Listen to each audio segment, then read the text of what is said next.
Hello नमस्कार student, welcome to innovation study channel. आप सभी का यहाँ पे स्वागत करते हैं। अपन एग्जाम्पल पढ़ रहे हैं 6 नंबर चैप्टर के और 7 नंबर एग्जाम्पल तक हमने कंप्लीट कर लिया है। आज अपन पढ़ेंगे 8 नंबर एग्जाम्पल। बढ़िया एग्जाम्पल है, देखिएगा। एक तरीके से आपका इसमें रिविजन भी हो जाएगा साथ में, और इसके बाद में अपन प्रायिकता का चैप्टर स्टार्ट करने वाले हैं और 2 ही क्लास में प्रायिकता को कंप्लीट करने की कोशिश करेंगे। इसके बाद में आपका पहला चैप्टर ऑलरेडी, इसके बाद में जो मैं करवाऊँगा 1 नंबर चैप्टर करवाऊँगा, लेकिन 1.3 तक ऑलरेडी मैंने वीडियो बना के डाल रखे है यूट्यूब पे, तो आप देख सकते हैं। और डायरेक्ट अपन 1.4 करके एग्जाम्पल करके 1 नंबर चैप्टर को भी फिनिश कर लेंगे। अब देखिएगा 8 नंबर एग्जाम्पल में हमें दिया गया है कि 2 त्रिभुज है, ये बड़े वाले ABC और PQR दोनों त्रिभुज समरूप हैं, जबकि यहाँ पे CM या MC और जो RN है वो क्या है, दोनों की माध्यिका है। तो माध्यिका है तो आपको पता है कि किसी त्रिभुज के शीर्ष से डाली गई माध्यिका सामने वाले भुजा को 2 समान भागों में विभाजित करती है, यानी बाइसेक्ट करती है, समद्वि भाजन करती है इसका। अब हमें सिद्ध करना है, 3 कंडीशन हमें सिद्ध करनी है। तो देखते हैं AMC कौन कौन सा है। AMC समरूप है PNR की, ठीक है। CMRN ABPQ और CMB ये नीचे वाला, और ये RNQ, हाँ ये साइड वाला। ये 2 त्रिभुज हमें समरूप बताने हैं।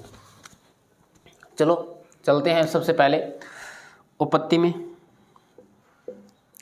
सबसे पहले आपको दोनों समरूप दे रखे हैं। यदि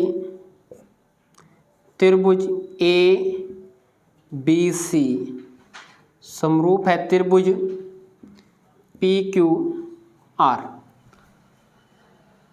PQR के, तो इसके संगत कोण, तो संगत कोण बराबर होंगे। और संगत कोणों में क्या रिलेशन होगा, एंगल A बराबर होगा एंगल P के, एंगल A बराबर होगा एंगल P के। एंगल Q, संगत कोण देखने हैं तो angle Q is equal to होगा एंगल B के, तथा एंगल C इक्वल होगा एंगल R के। ये कोण इक्वल होंगे, साइड का रेशो बराबर होगा। कौन कौन सी साइड का, जो एंगल आपने इक्वल किए हैं उसके अकॉर्डिंग ही आपको नाम लिखने हैं। जैसे आपने एंगल A को P के बराबर किया है तो यहाँ से लिखेंगे। और संगत भुजा में क्या रिलेशन होगा, ये रिलेशन निकलेगा, और लिख दो डायरेक्ट AB अपॉन में PQ is equal to AC upon में PR is equal to BC upon में RQ या QR। ये कंडीशन, ये आप कहाँ से लिख रहे हैं, ये समरूप होने के नाते लिख रहे हैं। कोई भी 2 त्रिभुज समरूप होते हैं तो इसके संगत कोण बराबर होते हैं और संगत भुजाओं का अनुपात बराबर होता है, ये इतना आप जानते हैं। और माध्यिका है तो आप ये भी जानते हैं कि AB को बाइसेक्ट करेगी और PQ को भी बाइसेक्ट करेगी, तो ये यहाँ पे लिखेंगे। और तथा CM व RN माध्यिका होने पर क्या बनेगा, माध्यिका होने पे ये बनेगा कि BM is equal to MA is equal to 1/2 AB, यानी ये दोनों AB का 1/2 होगा, कोमा इसका लिखो QN is equal to NP is equal to 1/2 PQ। ये भी हिस्सा बराबर है इसके, और ये आधा है किसका, टोटल का। ये हिस्से बराबर हैं दोनों, और ये आधा है किसका, टोटल का। तो ये मैंने ये पूरी एक्सप्लेन करके लिख दिया है, शायद कोई दिक्कत नहीं होनी चाहिए। अब देखो पहली कंडीशन क्या है, कौन कौन से त्रिभुज हमें, पहली कंडीशन यहाँ पे लगाओगे 1 नंबर। अब लिखोगे त्रिभुज AMC व त्रिभुज कौन सा है, PNR में। ये दो कंडीशन, दो त्रिभुज लेके चलते हैं, AMC ऊपर वाला और PNR ये इस साइड वाला। इसमें देखो एंगल A किसके बराबर है, एंगल A किसके बराबर है, एंगल P के बराबर है। लिखोगे angle A is equal to angle P, यहाँ पे दिया गया है, दे रखा है एक तरीके से भी समरूप है, तो समरूप त्रिभुजों के संगत कोण तो बराबर होते हैं। डायरेक्ट नहीं देके इनडायरेक्ट दे रखा है तो आप निकाल लेंगे, इतना बात जो मैंने लिख दिया आपको शायद कोई दिक्कत नहीं है। अब देखो इस भुजा में रेशो भी आप निकाल लोगे, ये लिखोगे क्या, आप लिखोगे AB अपॉन में PQ इज इक्वल टू, देखो दे रखा है AC अपॉन में PR, AC अपॉन में PR। लेकिन ये जो आपने AB लिखा है और PQ लिखा है, AB और PQ एक तरीके से क्या है, त्रिभुज ABC और PQR की साइड है, लेकिन हमें तो किसकी लेनी है, AMC और PNR, यानी इस छोटे वाले त्रिभुज की साइड लेनी है। एक तो ये AC आ गई इसकी, ठीक है, और इसकी PR आ गई, एक साइड तो ठीक है, लेकिन इसमें देखो बड़े वाले त्रिभुज की साइड आ रही। छोटा बनाए तो कैसे बनाए, AB का हाफ होता है BM या MA 1/2 होता है, या इसका दुगना भी हो जाएगा, AB का दुगना हो जाएगा, तो दुगना कर दो यहाँ से 2AM बटे PQ की साइड देख लो, ये भाग में है, इस साइड में जाएगा 2 NP हो जाएगा, तो 2NP इज इक्वल टू क्या बनेगा, AC अपॉन में PR, 2 से 2 कट जाएगा, रिजल्ट क्या आएगा, AM बटा NP, अच्छा is equal to AC upon में PR। ये आप इक्वेशन नंबर 1 दोगे, कोई इक्वेशन पीछे नहीं दी, ठीक है, ये इक्वेशन नंबर 2। अब लिखोगे समीकरण 1 व 2 से, दो साइड का अनुपात बराबर है, एक कोण बराबर है, तो साइड एंगल साइड से दोनों त्रिभुज समरूप हो जाएंगे। इसलिए त्रिभुज पहले लिखोगे समीकरण 1 व 2 से त्रिभुज AMC समरूप है, त्रिभुज AMC समरूप है त्रिभुज PNR, कौन से रूल से, साइड एंगल साइड से। साइड एंगल साइड से क्या हो जाएंगे, दोनों त्रिभुज समरूप हो जाएंगे। असमरूप त्रिभुजों के संगत भुजाओं का अनुपात ये सब जानते हैं, लेकिन हमें तो ये प्रूव करना है, तो AMC PNR समरूप हो जाएंगे, पहली कंडीशन।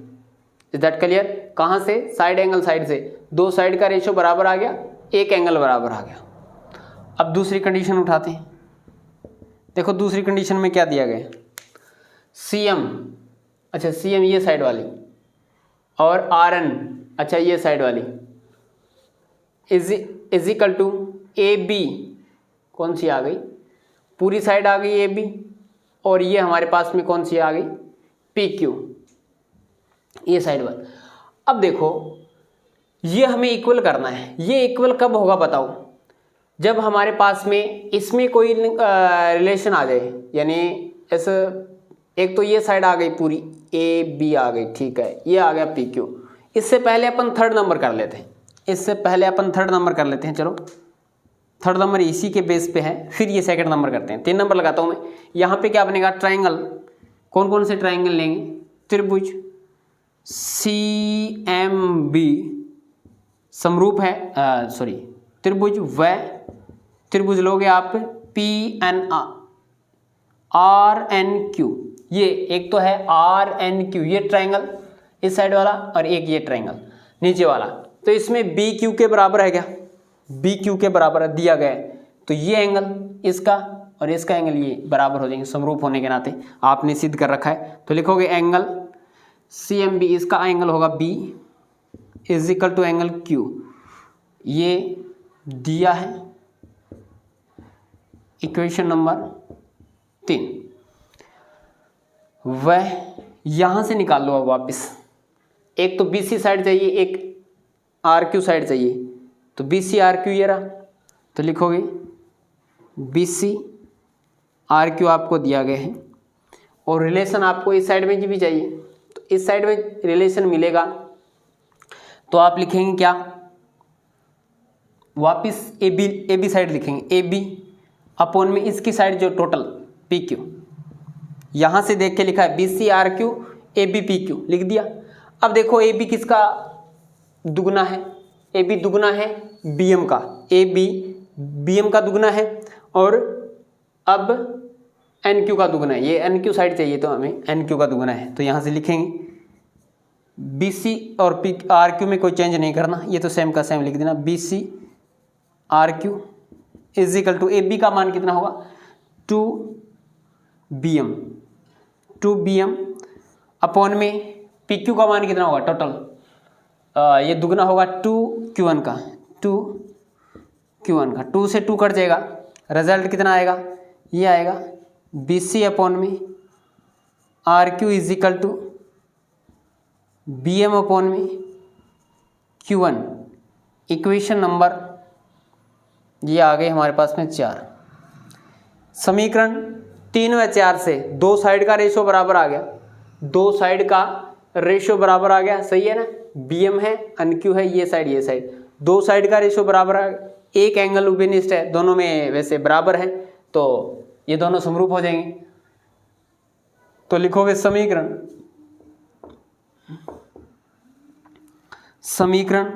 कौन कौन सी, समीकरण 3 व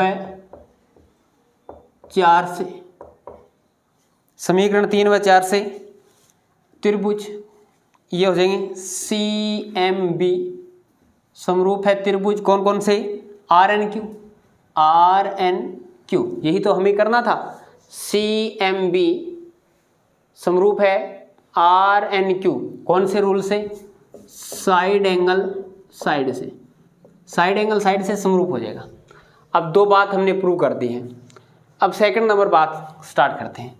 सेकंड नंबर में हमें क्या निकालना है, देखो सेकंड नंबर में हमें ये निकालना है कि C M R N, C M तो ये रही, आर एन ये रही और ये पूरी साइड है ए बी पी क्यू के, ए बी और पी क्यू के।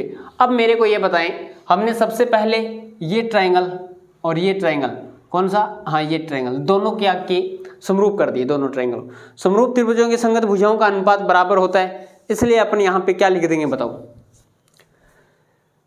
लिखोगे यहाँ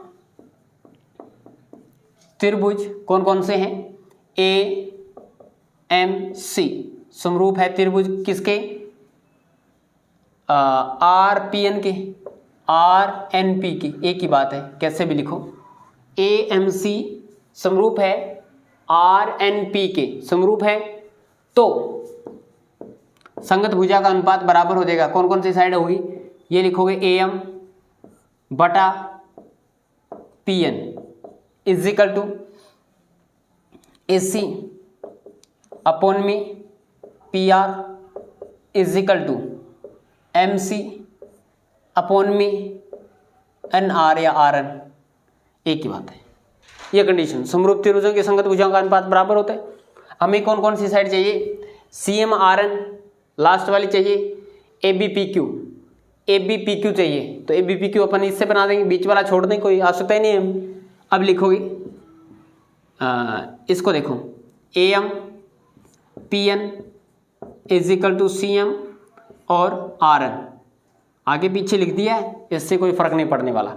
ए एम किसका दुगना है, ए एम 2 से ऊपर नीचे मल्टीप्लाई कर दूं मैं, देखो 2 से इसको और 2 से इसको मल्टीप्लाई कर दूं तो क्या बन गया, 2 ए एम 2 पी एन, ऊपर नीचे दोनों से मल्टीप्लाई किया, भी दोनों को मल्टीप्लाई किया 2 से। अब देखो 2 से 2 काटना नहीं है, क्यों किया है, हमें लेके आना है ए बी, तो ए बी है वो किसका दुगना है, किसका दुगना है, ए एम का दुगना है, तो 2 ए एम को क्या कर सकते हैं अपन, ए बी कर सकते हैं, और 2 पी एन को क्या कर सकते हैं, या एन क्यू हो तो भी कर सकते हैं, तो हमारे पास में ये पी क्यू आएगा। तो ये बन गया हमारे पास में क्या, ए बी, ये माध्यिका है, ये मध्य बिंदु है इसका पूरा, और ये एन इसका मध्य बिंदु है पी क्यू का, तो ए बी अपॉन में P Q is equal to C M upon में आर एन, यही हमें प्रूव करना था, एच पी एक यहाँ पे होगा HP और एक यहाँ पे हो जाएगा HP। कहाँ से? ये रहा HP। ये 3 बात हमने प्रूव करनी थी। अब देखो ये बात मैंने लास्ट में क्यों करवाई है, इसका रीजन ये है कि आप या तो इससे कर सकते हैं या आप नीचे वाले से कर सकते हैं जब आपके पास में AB और PQ का मान चेंज हो। AB की जगह आपको दे दे BC और RQ दे दे, तो अब नीचे वाले आपने देखो ये त्रिभुज 3 नंबर दे दो कोई बात नहीं, और ये त्रिभुज 4 और 3 को आपने समरूप किया तो यहाँ पे चेंज हो सकता है मान, ठीक है, एग्जामिनर चेंज कर सकता है। AB और PQ की जगह अगर BC और RN दे तो आप नीचे वाले से कर दोगे, और AC और PR दे रखा है नहीं, हाँ ये तो सही है, ये तो इसमें ही हो जाएगा, दोनों से ही हो जाएगा। अगर इसकी साइड ये साइड देने की आवश्यकता ही नहीं है, इसने AC और PR तो इसमें ही नहीं दिया तो इससे कर दो, इससे कर दो, कोई दिक्कत नहीं। अगर ये मान दे देना AB, ये मान एक मान और दे दे इसके आगे BC और QR दे दे, AB और PQ तो आएगा लेकिन ये इसका दुगना होता है देखो, और ये तो दोनों में कॉमन साइड है, ये तो आएगी, ये भी कॉमन MC है, MC वो तो आएगी, इसमें RN आ जाएगी, कोई दिक्कत नहीं है। लेकिन इसके आगे एक कंडीशन और दे दे, कई बार 3 बात दे दे, जैसे यहाँ पे AC और PR हमने निकाला था, उसी प्रकार से यहाँ पे अपन निकाल सकते हैं BC और QR भी निकाल सकते हैं अगर 3 बात दे दे, तो इससे भी कर सकते हैं इसको, ये तो दोनों से हो जाएगा। ये बात है वो 3 और 4 से भी हो जाएगी, 1 और 2 से हो जाएगी। तो जो भी आपकी मर्जी है, जैसा करना चाहते हैं वैसे कर सकते हैं, इजी है, हार्ड नहीं है, तो इसका आप अच्छे से स्क्रीनशॉट ले सकते हैं। इसके बाद में अपन नेक्स्ट एग्जाम्पल की तरफ बढ़ते हैं। अब देखिएगा स्टूडेंट, नेक्स्ट है एग्जाम्पल नंबर 9। इसमें ये भुजा XY है वो AC के समांतर दी गई है और आपसे पूछा है कि ये अनुपात बताइए कौन कौन सा, AX और AB, टोटल अनुपात हमें बताना है। AX और AB इसका अनुपात हमें बताना है। तो देखिएगा सबसे पहले अपन क्या करते हैं, आप जानते हैं कि कोई 2 समांतर लाइन होती है, 2 कोई समांतर भुजा होती है, इसको अगर कोई तिर्यक रेखा इस प्रकार से काट दे, इस प्रकार से कोई 2 तिर्यक रेखा काट रही है, तो ये एक ही ओर बने एंगल संगत कोण कहलाते हैं। और संगत कोण हमेशा क्या होते हैं, बराबर होते हैं। संगत कोण हमेशा क्या होते हैं, बराबर होते हैं जब 2 समांतर लाइन को कोई तिर्यक रेखा काटे।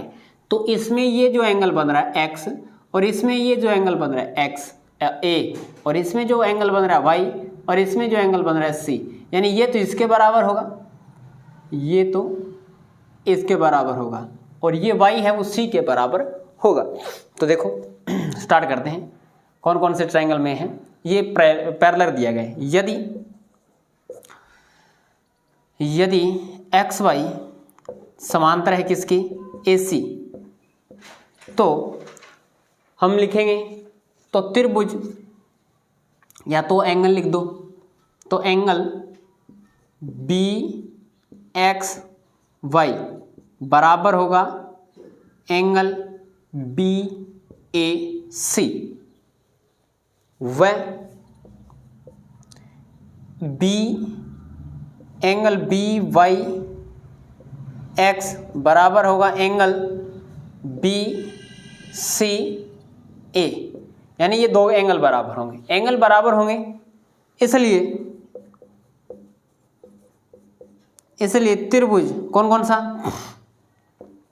BXY,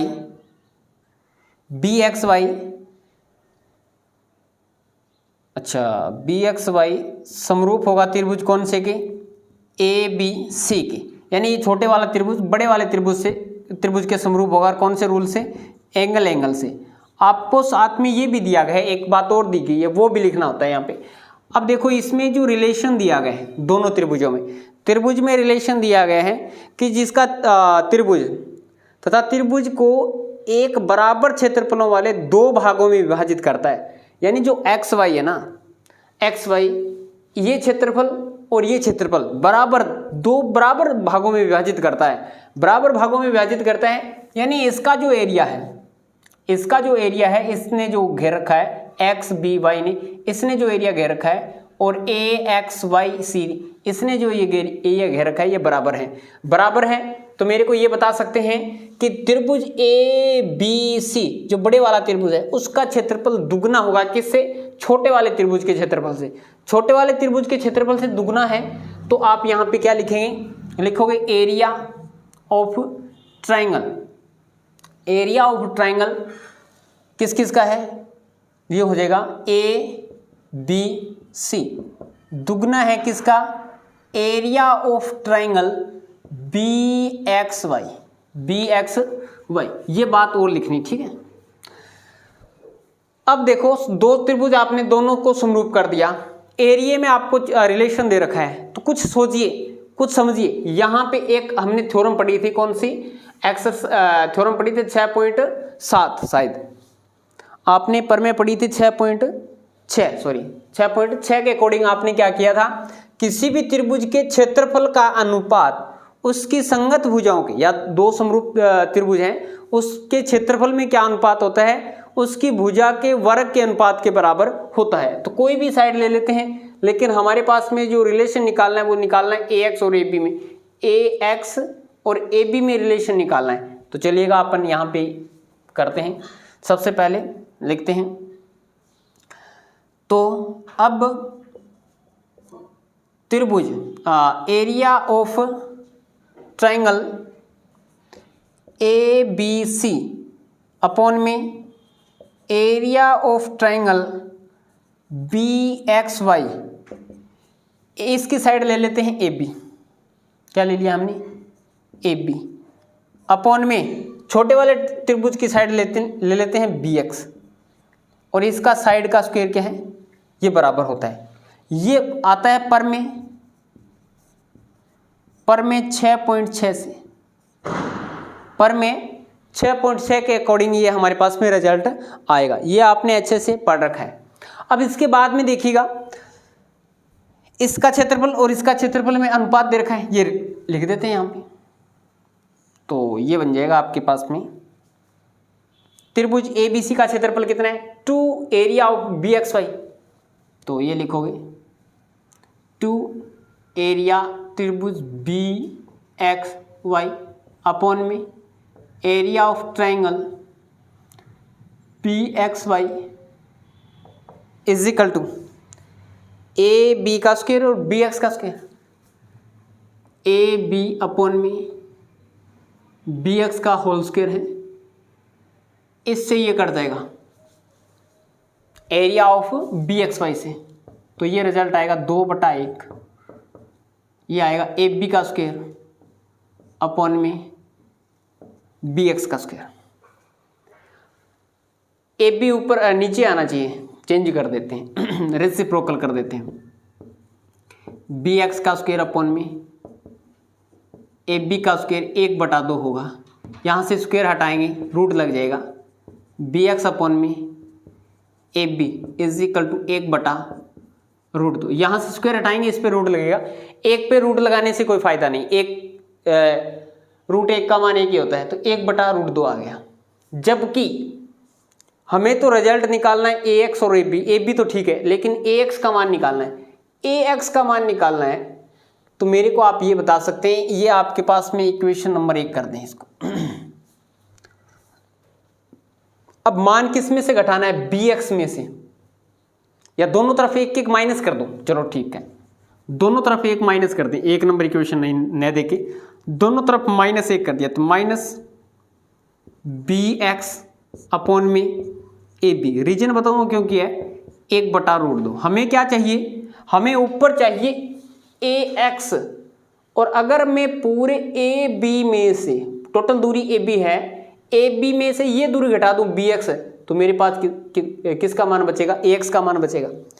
तो आपने दोनों तरफ इसलिए माइनस किया है, तो AB का गुणा 1 के साथ में AB माइनस में BX इज इक्वल टू √2 का गुणा 1 के साथ में √2 माइनस 1/√2। AB में से BX निकालोगे, क्या बचेगा, AX बचेगा। क्या बचेगा, AX अपॉन में AB is equal to √2 minus में 1/√2। ये आपके पास में आंसर आएगा। यही आपको निकालना था, AX अपॉन में AB का मान। किसका मान निकालना था, AX अपॉन में AB का मान। तो ये हमारा एग्जाम्पल नंबर 9 कंप्लीट हो चुका है। अच्छे से मैं साइड में हो जाता हूँ, आप स्क्रीनशॉट ले सकते हैं। कोई दिक्कत नहीं है। तो आज की क्लास में अपन ने 8 नंबर एग्जाम्पल और 9 नंबर एग्जाम्पल कर लिए। आगे वाले जो बचे हुए एग्जाम्पल हैं वो एक ही क्लास में कंप्लीट करेंगे। वो आपके बचे हैं एक्सरसाइज 6.5 के। शायद इसमें इतने ही एग्जाम्पल, हमें एक बार फिर से देख लेता हूँ। हाँ, इसमें इतने ही हैं। आगे पाइथागोरस वाले बचे हैं वो कर लेंगे नेक्स्ट में, कोई दिक्कत नहीं है। स्क्रीनशॉट आपने ले लिया होगा अच्छे से। अब एक ही क्लास और है, इसके बाद में ये 6 नंबर चैप्टर कंप्लीट हो जाएगा और बाद में अपन 15 नंबर, 1 नंबर, 14 नंबर इस प्रकार से जल्दी जल्दी छोटे छोटे चैप्टर हैं वो उसको कंप्लीट कर लेंगे। तो क्लास कैसी लगी कमेंट करके जरूर बताएं। अच्छी लगी हो तो सभी लाइक करेंगे, शेयर करें, कमेंट करके बताएंगे किस लेवल तक आपको समझ में आ रहा है। तो बात रहती है, कई बार बच्चे मांग लेते हैं कि मैथ्स के आप PDF दे दो हमें नोट्स के, तो मैथ्स के नोट्स बनाए हुए नहीं हैं और न ही आवश्यकता पड़ती। आप यहाँ से देख के अपने खुद हाथ से बनाओगे बेटर रहेगा, सोने पे सुहागा रहेगा। अगर किसी के बनाए नोट्स आप पढ़ते हैं तो मुझे नहीं लगता कि आपके समझ में आएगा कुछ। यानी आपको इस तरीके से पका के लड्डू दे रहे हैं फिर भी आप नहीं खा रहे, अब आप ये भी चाह रहे हैं कि हमारे मुख में कोई लड्डू रख दे, तो ऐसा काम नहीं होगा। अगर आपको सफलता प्राप्त करनी है तो इसका कोई भी शॉर्टकट नहीं है। एक बार के लिए अगर आप जो भी स्टूडेंट देखना चाहते हैं तो उसको मैं बता देता हूँ कि हमने एक प्लेलिस्ट बना रखी है, उसमें मोस्ट इम्पॉर्टेंट क्वेश्चन, मैं ये नहीं कहता कि वो ही आएंगे आगे वाली परीक्षा में, लेकिन वो आ चुके हैं। यानी आपको लेवल पता चल जाएगा कि बोर्ड किस प्रकार के क्वेश्चन उठाता है। अगर आपने 5 नंबर चैप्टर पढ़ लिया है, अगर आपने 7 नंबर चैप्टर पढ़ लिया है, अगर आपने 8 नंबर चैप्टर पढ़ लिया है, तो इसके क्वेश्चन मैंने एक प्लेलिस्ट में डाल रखे हैं। क्वेश्चन का सॉल्यूशन भी डाल रखा है, अच्छे से एक्सप्लेन कर रखे हैं, बहुत अच्छे से बताया गया है कि कौन कौन से क्वेश्चन कब आए हैं और उसका सॉल्यूशन किस प्रकार से होता है। आपकी बुक्स में से मैच कर लीजिएगा कि कई बार होता है कि क्वेश्चन बाहर से उठा के दे देते हैं, पूरा का पूरा क्वेश्चन बाहर से भी उठ सकता है और इसका लैंग्वेज है क्वेश्चन का वो भी चेंज कर सकता है या कोई वैल्यू चेंज कर सकता है। ठीक है, तो ऐसा क्वेश्चन नहीं उठेगा जो आपको नहीं आ रहा है या आपने नहीं पढ़ा है। तो उस तरीके का क्वेश्चन आपने पढ़ रखा होगा तो उसी प्रकार के बोर्ड में क्वेश्चन पूछे जाते हैं। डिटो कॉपी तो आपके लगभग मैं मानता हूँ 60% उठते हैं, 40% हैं या 30% मान लें, 40 या 30% क्वेश्चन बाहर से ही बनते हैं और बाहर से ऐसे नहीं बनते कि कहीं 12वीं में से उठा दिए, वो आपके लेवल के बनते हैं, लैंग्वेज चेंज करता है उसकी। तो आई होप आपको अच्छे से सब कुछ समझ में आ गया होगा। आज की क्लास में इतना ही, नेक्स्ट क्लास में मिलेंगे कुछ नए के साथ। जय हिंद, जय भारत।